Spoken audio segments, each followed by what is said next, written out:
ભાજપ શાસિત પાલિકા સામે કોંગ્રેસે વિરોધ કર્યો છે। ભાજપની છત્રી ગરનાળામાં પાણીમાં મૂકીને વિરોધ વ્યક્ત કરાયો છે।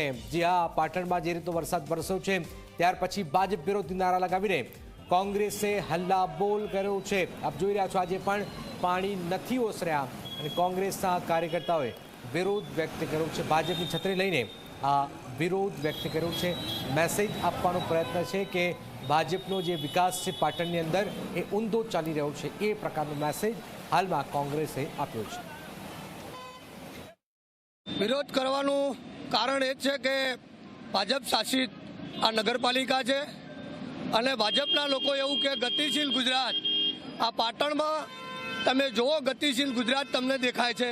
પાટણની અંદર જે મેન એપીએમસીનું જે નાળું કહેવાય છે, પાટણ ઐતિહાસિક નગરીનો મેન રસ્તો છે।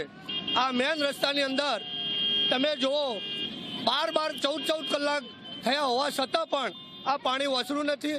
આ ભ્રષ્ટાચારી ભાજપ સરકારે માત્ર ને માત્ર કાગળ ઉપર જ ગૃહમંત્રી કાર્યક્રમ રાખેલા છે અને એ કાગળ ઉપર જ આપ દર્શાવ્યું છે। બાકી હવે વાત જીવલેણ